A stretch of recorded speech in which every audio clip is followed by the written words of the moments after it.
Thomas ഏട്ടൻ എഴുതിയത് ഇങ്ങനെ കണ്ണാടി വെച്ച് നമുക്ക് വായിക്കാൻ പറ്റത്തുള്ളൂ. തോമസ് ഏട്ടനെ കുറിച്ച് ഞാൻ കൂടുതൽ പറഞ്ഞുതരാം. ഞാൻ പറഞ്ഞില്ലേ, ഈ തല തിരിച്ചാണ് കക്ഷി മുഴുവൻ എഴുതി വെച്ചേക്കുന്നത്. തോമസ് ഏട്ടന് മിണ്ടാൻ പറ്റത്തില്ല, കേൾവിയില്ല, വികലാംഗനുമാണ് അല്ലേ? അതെ. ആളെന്തെങ്കിലും പറഞ്ഞു കഴിഞ്ഞാലൊക്കെ ഞങ്ങൾ സംസാരിക്കുമ്പോഴും പറയുമ്പോഴും എന്തെങ്കിലും മേടിച്ചു കൊണ്ടുവരാനൊക്കെ പറഞ്ഞ ആള് തന്നെ എഴുതും. അപ്പൊ ആള് പറയും ഞങ്ങക്ക് മനസ്സിലാവില്ല, ഞങ്ങൾക്ക് ഒന്നും അറിയില്ല എന്ന് കാണിക്കുമ്പോൾ പറയും കണ്ണാടി എടുത്തോണ്ടിരാൻ പറയും. കണ്ണാടി എടുത്തോണ്ട് വരാൻ പറയും. ഭയങ്കര സന്തോഷം. അപ്പൊ ഇതിങ്ങനെ വാർത്തയൊക്കെ വന്നു വരുന്നവരോട് എല്ലാവരോടും പറയും, പോണവരോടൊക്കെ പറയും എന്റെ ഇങ്ങനെ മൊബൈലിലുണ്ട് കണ്ടോന്നൊക്കെ ചോദിക്കും. ഉണ്ട് കണ്ടോന്ന് ചോദിക്കും. ഈ ഇരിക്കുന്ന ആളുടെ പേര് തോമസ് എന്നാണ്. ചേട്ടൻ ഒരു പ്രത്യേകത എന്ന് വെച്ചാൽ തല തിരിച്ചേ എഴുതത്തുള്ളൂ. ചേട്ടൻ ഇപ്പൊ എഴുതിക്കൊണ്ടിരിക്കുക, എനിക്ക് വേണ്ടിയിട്ട് എഴുതിക്കൊണ്ടിരിക്കുകയാണ്. ആ എഴുതുന്നത് വായിക്കണമെങ്കിൽ ഇതേ ഈ കണ്ണാടി വേണം അല്ലേ? കണ്ണാടി വെച്ചാലേ എനിക്കത് വായിക്കാൻ പറ്റത്തുള്ളൂ. ഇങ്ങനെ വെച്ചിട്ട് വേണം വായിക്കാൻ. തോമസ് ഏട്ടന് അതെ ചേട്ടൻ എഴുതിയിട്ടുണ്ട്, ഞാനത് വായിക്കാവേ. നിങ്ങക്ക് കണ്ണാടിയിൽ റിഫ്ലക്ഷൻ കാണാം. നല്ലരി, വെളിച്ചെണ്ണ, സവോള, ഉള്ളി, പപ്പടം, മുളകുപൊടി, മഞ്ഞൾ, സവോള, നാരങ്ങ. തോമസ് ഏട്ടൻ എഴുതിയത് ഇങ്ങനെ കണ്ണാടി വെച്ച് നമുക്ക് വായിക്കാൻ പറ്റത്തുള്ളൂ. തോമസ് ഏട്ടനെ കുറിച്ച് ഞാൻ കൂടുതൽ പറഞ്ഞുതരാം. ഞാൻ പറഞ്ഞില്ലേ, ഈ തല തിരിച്ചാണ് കക്ഷി മുഴുവൻ എഴുതി വെച്ചേക്കുന്നത്. തോമസ് ഏട്ടന് മിണ്ടാൻ പറ്റത്തില്ല, കേൾവിയില്ല, വികലാംഗനുമാണ് അല്ലേ? അങ്ങനെ ഇപ്പൊ അമ്മയും പെങ്ങളും അവിടെ ഉള്ളത്. അങ്കമാലി മൂക്കന്നൂരിലാണ് തോമസ് ഏട്ടന്റെ വീട്. അമ്മേ, ചേട്ടൻ ഇങ്ങനെ ഒരു കഴിവുണ്ടെന്ന് നേരത്തെ അറിയായിരുന്നോ?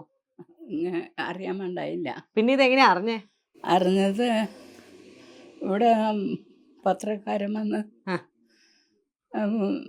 ഇതിനെ പരിചയപ്പെട്ട് വന്നപ്പോഴാണ് ഞങ്ങള് അതിനെ കൊണ്ട് വന്നപ്പോഴാണ് ഇതിന് ഇത്രയും കഴിവുണ്ടെന്ന് ഞങ്ങൾക്ക് മനസ്സിലായത്. അതായത് അടുത്തിടെ തോമസ് ഏട്ടനെ കുറിച്ച് ഒരു വാർത്ത വന്നിരുന്നു. ആ വാർത്ത വന്നപ്പോഴാണ്, അതായത് തലതിരിച്ച് എഴുതുകയും വായിക്കുകയും ചെയ്യുന്ന ആളാണ് ഇദ്ദേഹം.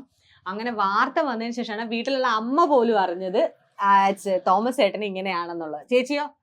എനിക്കറിയായിരുന്നു. ചേട്ടന്റെ പെങ്ങളാണ്. അറിയായിരുന്നു. എന്റെ പേര് ബേബി. ആളെന്തെങ്കിലും പറഞ്ഞു കഴിഞ്ഞാലൊക്കെ ഞങ്ങൾ സംസാരിക്കുമ്പോഴും പറയുമ്പോഴും എന്തെങ്കിലും മേടിച്ചു കൊണ്ടുവരാനൊക്കെ പറഞ്ഞ ആള് തന്നെ എഴുതും. എന്താണ് നമ്മൾ വാങ്ങിക്കണ്ടേന്ന് പറയുമ്പോ ആള് തന്നെ എഴുതും. പിന്നെ ചുണ്ടൊക്കെ അനങ്ങനെ ആളെ പറ്റിയാണ് സംസാരിക്കണേ, അല്ലെങ്കിൽ ഇന്ന കാര്യമാണ് സംസാരിക്കണേന്ന് ആൾക്ക് മനസ്സിലാക്കാൻ പറ്റും. കല്യാണം ഒന്നും കഴിഞ്ഞിട്ടില്ല? ഇല്ല, കല്യാണം ഒന്നും കഴിഞ്ഞിട്ടില്ല. ചേട്ടന് പത്രം വായിക്കുന്നത് എങ്ങനെയാ? ഇതാണ് ചേട്ടന്റെ വാർത്ത വന്ന പത്രം എടുത്ത് എന്നെ കാണിക്കും കേട്ടോ. ഇതാണോ ചേട്ടനെ കുറിച്ച് വന്ന വാർത്ത? വാർത്ത ഇതാണല്ലേ? ഇതാട്ടോ ചേട്ടനെ കുറിച്ച് വന്ന വാർത്ത എന്നെ കാണിച്ചു തരുവാണേ പത്രത്തില്. ഇതിപ്പം ന്യൂസ് പേപ്പർ എങ്ങനെയാ വായിക്കുന്നേ? ന്യൂസ് പേപ്പർ ആളെന്നും കപ്പേളൊക്കെ ചെന്ന്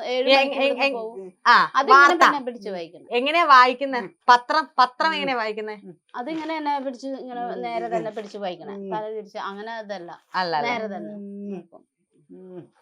ഇങ്ങനെ തന്നെ വായിക്കുന്നല്ലേ? വായിക്കാൻ പറ്റുമോ? പഠിച്ചിട്ടൊന്നുമില്ല ആള്. പഠിച്ചിട്ടില്ല? സ്കൂളിൽ പോയിട്ടില്ല? അംഗനവാടി പോയിട്ടുണ്ട്, സാക്ഷരതയിൽ പോയിട്ടുണ്ട്.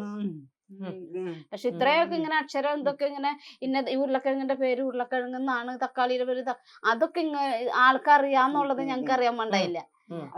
അപ്പൊ ഞാൻ ഈ കട തുടങ്ങിയപ്പോ ആളോട് ഓരോന്ന് എടുത്തിട്ട് ചോദിക്കും, ഇത് എന്താ ഇങ്ങനെ പേര് എന്താന്ന് ഇങ്ങനെ ചുണ്ടും കൊണ്ട് കാണിച്ചിട്ട് ഇങ്ങനെ ചോദിക്കും. അപ്പൊ ആളത് വേഗം എഴുതി കാണിക്കും അല്ലേ? അത് തല തിരിച്ച് തന്നെ എഴുതി കാണിക്കും. തല തിരിച്ച് പിടിക്കേ ഇങ്ങനെ നോക്ക്.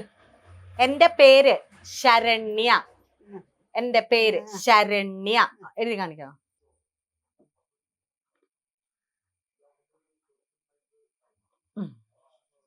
എഴുതിയിട്ടുണ്ടേ, നോക്കട്ടെ.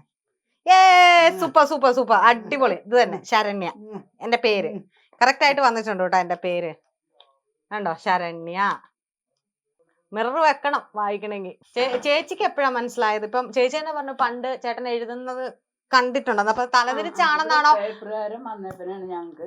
അല്ല, അമ്മച്ചിക്ക് ഞങ്ങൾക്കൊക്കെ മുമ്പ് അറിയായിരുന്നു. അറിയായിരുന്നു. അല്ല വെച്ചാൽ ഇപ്പം എന്തെങ്കിലും പറയുമ്പോ എഴുതൂലോ, അപ്പൊ ഇതന്നെ ഇങ്ങനെ എഴുതുന്നതെന്ന് ചിന്തിച്ചിട്ടുണ്ടായിരുന്നോ?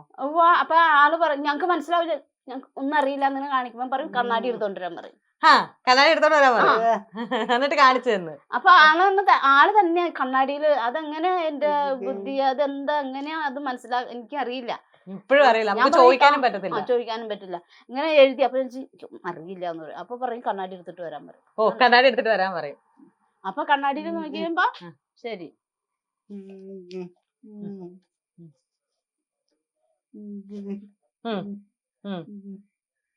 ഉള്ളി, പപ്പടം,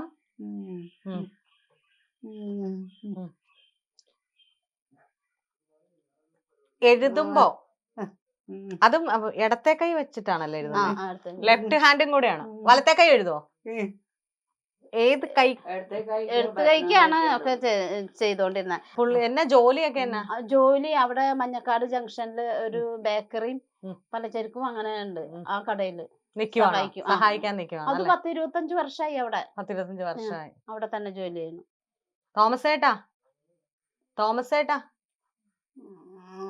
ഞാനേ എന്തിനാ വന്നതെന്ന് മനസ്സിലായോ? എന്തിനാ?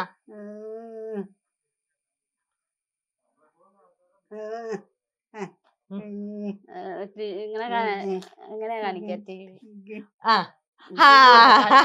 ഒന്നുകൂടെ പറഞ്ഞേ.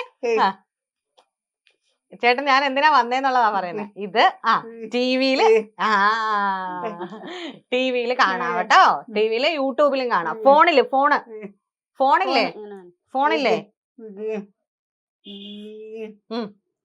ഫോണില് കാണാം കേട്ടോ. പിന്നെ ചേച്ചി, ഈ ഇപ്പൊ തോമസ് ചേട്ടൻ ഇത് അമ്മയ്ക്ക് ഇപ്പഴും അറിഞ്ഞെന്ന് പറഞ്ഞു. ഈ ചേച്ചി ഇത് നേരത്തെ അറിയാന്ന് പറഞ്ഞു. അപ്പൊ ആദ്യമായിട്ടാണ് ഇങ്ങനെ ഒരു വാർത്തയൊക്കെ വന്ന് ഇത്രയും ഇതാവുന്നത്. ഇവനെ പറ്റി ഇങ്ങനെ ആരും അറിഞ്ഞിട്ട് അറിയപ്പെടണത് ഇപ്പൊ സജു ഫ്രണ്ട്സ് ആയി കണ്ട് അങ്ങനെ വാർത്ത പേപ്പറിൽ വന്നപ്പനെയാണ്. ഇത് ഇവിടത്തെ ഏത് പത്രമായിരുന്നു? ദേശാഭിമാനിയിലൊരു ചെറിയൊരു ലെറ്ററാ വന്നേക്കുന്നേ. അമ്മയ്ക്ക് എത്ര മക്കളാ ഉള്ളത്? 6 മക്കള്. 6 മക്കള്. 2 ആണും 4 പെണ്ണും. 2 ആണും 4 പെണ്ണും. ഇത് ഇളയാളാണോ? അല്ല, ഇതിനെ താഴെ 2 ആളുണ്ട്. 4-മത്തെ. ഇപ്പൊ ജന്മന കേൾവിയും ഒന്നുമില്ല, സംസാരം ഒന്നുമില്ല. ഇപ്പൊ ആള് പാവായിരുന്നല്ലേ? ആള് പാവായിരുന്നു. 5-6 വയസ്സ് വരെ നടക്കൂലായിരുന്നു. പിന്നെ തിരുമ്മിലും നടത്തി വേറെ സ്ഥലങ്ങളിലൊക്കെ കൊണ്ടുപോയി ഇതിനെ. അങ്ങനെയാണ് പിന്നെ പയ്യെ നടന്നു തുടങ്ങിയത്. നടന്നു തുടങ്ങിയപ്പോൾ പുള്ളിയുടെ ഉപജീവനത്തിനുള്ളത് പുള്ളി അങ്ങനെ പോകും. കാലത്തും ഉച്ചയ്ക്കും ഇങ്ങനെ നടന്നു പോയി. ഒരു ദിവസം 100 രൂപ കിട്ടണേന്. 100 രൂപ. അപ്പൊ എന്തെങ്കിലും കറിക്കൊക്കെ വാങ്ങിച്ചു കൊടുന്നേരും നമുക്ക്. ചേട്ടാ, ടിവിയുടെ പൈസ കൊടുക്കണം. പെൻഷൻ കിട്ടണെന്ന് TV ചാർജ് ചെയ്യണതും കറണ്ട് കാശും ഒക്കെ. ഞാനിപ്പോ 2 വർഷമായുള്ള അമ്മയുടെ അടുത്ത് നിൽക്കണം. ഇവര് രണ്ടുപേരും തന്നെയായിരുന്നു ഇവിടെ. ജോലിക്കൊന്നും പുറത്ത്, കാലിന്റെ മുട്ട് ഇങ്ങനെ ഇത് വേദന കാരണം പുറത്തു പോകാൻ പാടില്ല. അപ്പൊ പിന്നെ ഇങ്ങനെ ലോണൊക്കെ എടുത്ത് കടയിട്ട്. കടയിൽ ചേട്ടൻ ഇരിക്കാറുണ്ടോ? കടയിൽ ആര് വന്നാലും എന്താന്ന് ചോദിച്ചാൽ അപ്പ എടുത്തു കൊടുക്കും. കണക്കും പൈസ ഒക്കെ അറിയാം. നല്ല കറക്റ്റ് ആയിട്ട് പൈസ ഒക്കെ കൊടുക്കും. മേടിക്കലും ഒക്കെ എല്ലാത്തിന്റെ മേലൊക്കെ അറിയാം. കടയിൽ പോയിട്ട് വരുമ്പോ എന്നോട് ഓരോ ദിവസവും പറയും ഇന്നതിന് ഇത്ര വില, ഇന്ന് കുറഞ്ഞു കൂടി, അതൊക്കെ പറയും. പറഞ്ഞു തരും അല്ലേ? ആള് ഭയങ്കര ബ്രില്യന്റ് ആണ്. മുട്ടയ്ക്ക് ഇന്നത്തെ വില 7 രൂപയാണെങ്കിൽ 7. ഇപ്പൊ നാളെ കുറയാണെങ്കിൽ അപ്പ എന്റെ അടുത്ത് വന്നിട്ട് പറയും 6.5 ഉള്ളൂ. പൈസയൊക്കെ എങ്ങനെയാ കൈകൊണ്ട് കാണിക്കുന്നത്? പൈസ ഒക്കെ ഇങ്ങനെ കാണിക്കും. 40 രൂപയാണെങ്കിൽ ഇങ്ങനെ കാണിക്കും, അല്ലെങ്കിൽ ഇങ്ങനെ കാണിക്കും. അപ്പൊ അക്ഷരങ്ങളും അക്കങ്ങളും ഒക്കെ അറിയാം? എല്ലാം അറിയാം. എല്ലാം അറിയാം.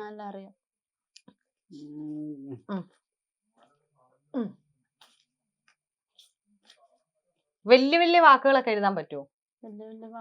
അതായത് ഇപ്പൊ സ്ഥിരം കേൾക്കുന്ന അല്ലാണ്ട് നമ്മൾ സംസാരിക്കുന്നതൊക്കെ എഴുതാൻ അറിയാവോ? അങ്ങനെ കേൾക്കുന്നില്ലല്ലോ, കേൾക്കുന്നില്ലല്ലോ.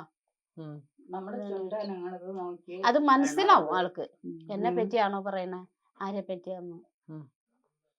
രൂപ,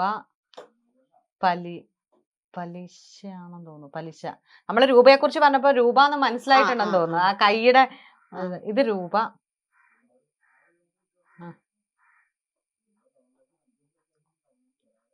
താറാവ്. മോൾക്ക് പെട്ടെന്ന് മനസ്സിലായില്ല.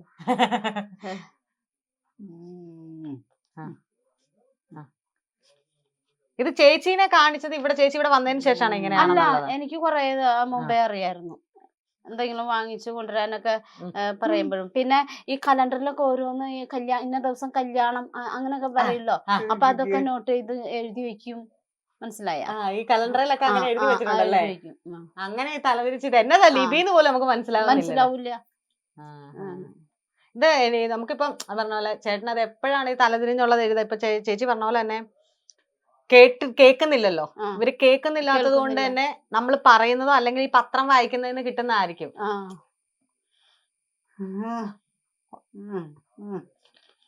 ഞാന് ഇപ്പം ഇത്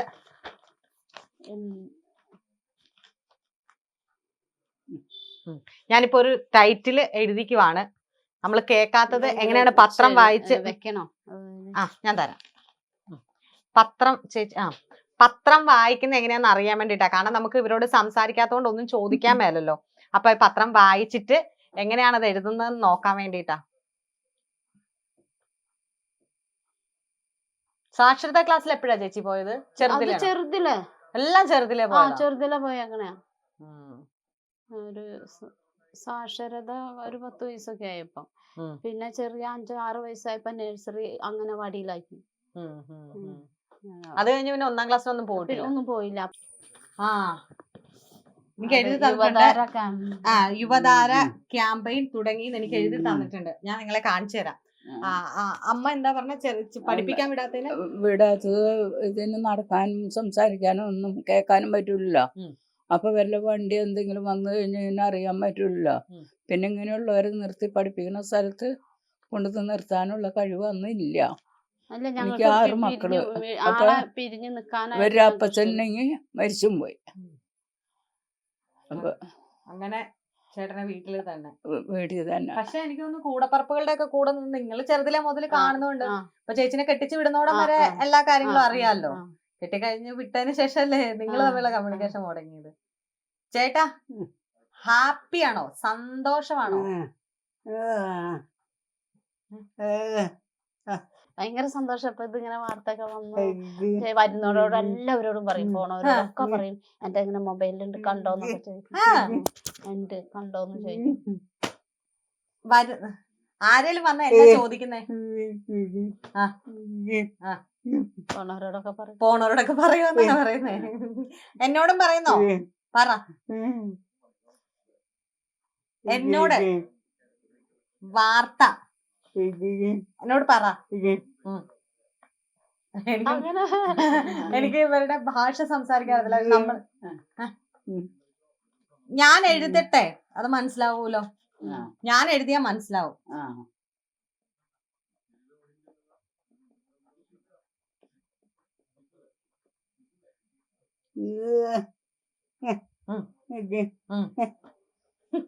എന്നോട് വാർത്ത പറയാൻ പറഞ്ഞപ്പോ ചിരിക്കുവാ. ഈ വാർത്ത എന്താന്നാണ് പറയുന്നത്? വികലാംഗനാണ്. വികലാംഗനാണ്. 2 കാല് കൊണ്ട് വന്നതാന്നാ പറയുന്നത്.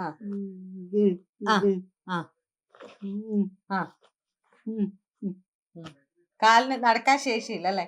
ഇപ്പൊ നടക്കുവോ? അപ്പൊ ഇങ്ങനെ നടക്കുന്ന കണ്ടിട്ടില്ലേ? ഇല്ല. കാലിങ്ങനെ മുട്ടിമുട്ടിയാ നടക്കണേ.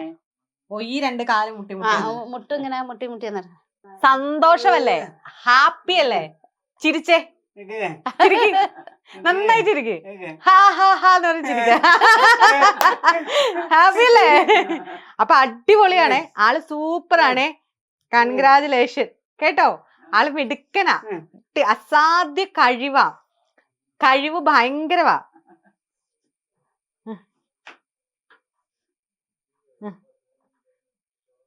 സിനിമയൊക്കെ കാണാൻ പോവോ? സിനിമ കാണാൻ പോവില്ല. ഇത് കാണൂല.